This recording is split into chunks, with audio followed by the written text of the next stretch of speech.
नमस्कार, मी लतिका। आज मी तुम्हाला झटपट असे माकुल मसाला बनवून दाखवणार आहे। त्यासाठी बघा, ही माकुल साफ करून दिलं होतं माझ्या फ्रेंडनं।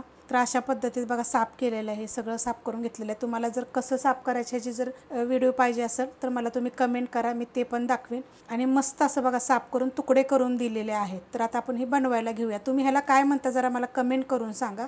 मिक्सरचं भांडं घेतलेलं आहे, त्याच्यामध्ये बघा छोटा अर्धा चमचा धने घेतलेले आहेत, छोटा अर्धा चमचा जिरे, हे सगळं कच्चंच आहे। थोडीशी कोथिंबीर, 2 हिरव्या मिरच्या कमी तिखटवाल्या आहेत, अर्धा इंच आलं असं पातळ तुकडे करून घेतलेले आहेत, 9 ते 10 लसणाच्या पाकळ्या आणि अर्ध्या वाटीचा अर्धा भाग असं सुक्कं खोबरं घेतलेलं आहे। त्या जागी तुम्ही थोडंसं वल्लं खोबरं पण घेऊ शकता। सुक्कं घेतलं तरी पण चालेल, नाही तर दोन्ही अर्धा अर्धा घेतलं तरी चालेल। आता ह्याच्यामध्ये मी थोडंसं पाणी टाकणार आहे आणि मिक्सरला बारीक करून घेणार आहे। मिक्सरला बघा मी बारीक करून घेतलेलं आहे। कढई गरम करत ठेवली, त्यामध्ये तेल टाकून घेऊया। तेल टाकायचे अर्धी पळी, तुमच्या आवडीप्रमाणे थोडंसं कमी जास्त करू शकता आणि गरम होऊन देऊया। तेल बघा गरम झालेलं आहे, त्याच्यामध्ये मीडियम आकाराचे 2 कांदे बघा हे चॉपरला एकदम बारीक करून घेतलेले आहे।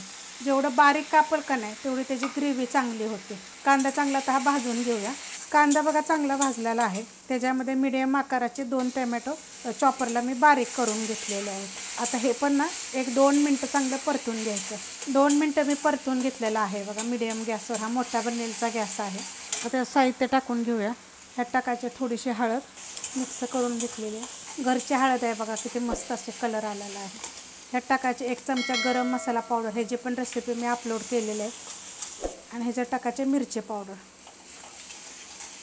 चवीप्रमाणे टाकायचे मीठ।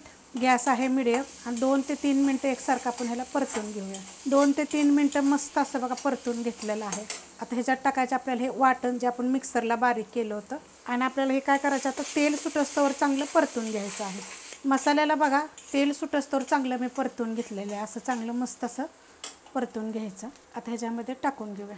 त्याला स्वच्छ धुवून घ्यायचं, 2 ते 3 पाण्यानं स्वच्छ धुवून घ्यायचं। साफ केल्यानंतर अगोदर पण धुवून घ्यायचं, साफ करायच्या अगोदर, साफ केल्यावर पण धुवून घ्यायचं। गॅस करायचा तर हे टाकताना जरा बारीक, आणि हे सगळं आता मी टाकून घेते। टाकून घेतलेलं आहे सगळं, कारण की मी हे पाण्यात ठेवलं होतं। मिक्स करून घेते। मिक्स करून घेतलेलं आहे बघा मस्त असं।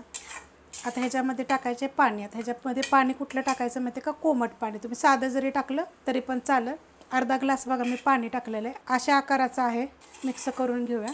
पाणी टाकल्यानंतर बघा मी मिक्स करून घेतलेलं आहे बघा, असा मस्त असा मसाला झालेला आहे। आता गॅस करणार आहे एकदम बारीक गॅस करून आपण ह्याच्यावर ठेवायचं झाकण, आणि ह्याला चांगलं आपण शिजून देऊया। बारीक गॅसवर बघा मी झाकून ठेवलं होतं, 15 मिनटं झाली असतील, आणि एकदा फक्त मी हलवलेलं आहे बघा, मस्त असं झालेलं आहे। जर तुम्हाला पाहिजे तर तुम्ही अजूनसुद्धा थोडासा सुक्का करू शकता।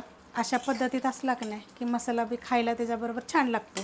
आणि ह्याच्यामध्ये मी कोकम नाही टाकलेला, कारण की मी ह्याच्यामध्ये टोमॅटो जास्त टाकले होते।